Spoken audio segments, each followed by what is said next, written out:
Hi art students. All right, it's time that we take our 3 thumbnail sketches and narrow it down to our best one. I've selected this one.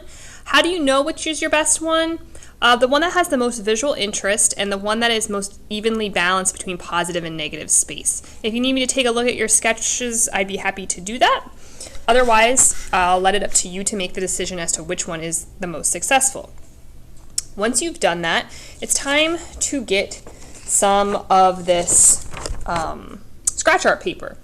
All right, if you've ever used scratch art paper before, you know that when you scratch the surface or the paint off the paper, it reveals something underneath. That's exactly what we're going to do here. In this case, the scratch art paper actually reveals a clear transparent surface. So when we scratch it off, we're going to get a clear transparency, as you can see here with this one that I've already done. But what you're going to do with this black paper is grab it, and then you're going to be referencing both the thumbnail you did and the photo that you used to make the thumbnail. So here's my thumbnail, here's my reference. And the reason we're referencing both is just because you're going to see more detail in your actual photo than your thumbnail. The thumbnail is great for setting up your compositions, not as great for small details. So reference both and have both out as you're working on your big paper. So what we're doing at this point is you're actually going to go ahead and draw larger what you've drawn here. So just making sure that if your thumbnail is drawn in a horizontal composition, your paper is horizontal. If you've drawn your composition vertically, make sure you're drawing your paper vertically. You're going to go ahead and take one of your sketching pencils. Make sure it's not a lead pencil because you do not want to pierce into this paper. A lead pencil is too sharp, but one of your drawing pencils will work fine, and you're going to redraw everything on this paper. It's kind of hard to see, but you can kind of see my pencil lines a little bit. At which point you're going to come up and grab one of these tools. These are just wooden tools. They're actually used for ceramics, but they work great for this project. You can get a variety of tools, one with like a bigger edge, one with maybe a more pointy tip. And you're going to go and you're going to decide, am I going to scratch away the positive space or am I going to scratch away the negative space? It's really up to you. You can see in my example here where I've actually scratched away the positive space, leaving the negative space black. But I could do the opposite. It really doesn't matter. It is entirely up to you which you choose. Okay. So for my example here, I'm actually going to go ahead and scratch away the positive space. So you're going to take your tool and you're just simply going to go ahead and scratch away either the positive or the negative space. You can see that I'm actually revealing the table surface underneath me because, again, when you scratch away, it is transparent, so I am seeing the table because that's what's underneath the surface of my scratch art paper.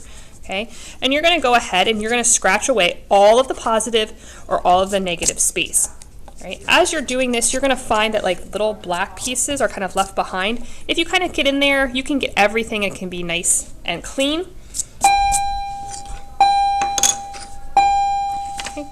It is okay if you're doing this if like little nicks come off and you accidentally scratch areas. Don't be too concerned with that. We can take some black paint and recover any areas that you created a mistake.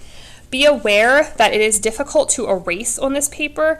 So if you are going to erase, do it very gently. And again, if you have eraser smudges on the black parts, we can always come back with that with some little bit of black paint, and that is not a worry to you.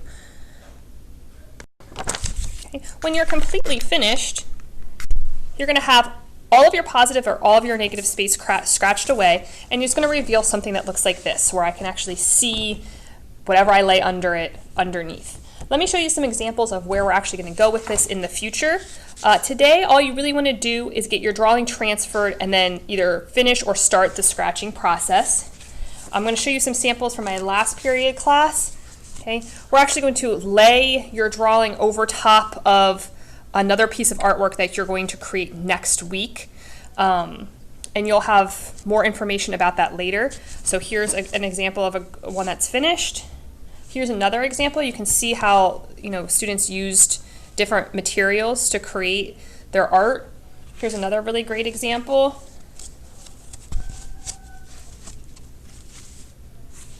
Okay. You can see she scratched away the positive space. This student also decided to scratch away the positive space. This student, however, scratched away the negative space, which you have that option. And I had some students doing some really interesting things where they like mounted it in a way that was three-dimensional. You can kind of see here with this paper, we created some foam board.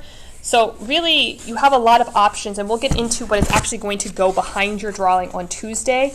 But for today's class, all we want to do is transfer and then use the scratching tools to scratch away our surface. And we'll talk more Tuesday about what we're actually going to lay behind our artwork.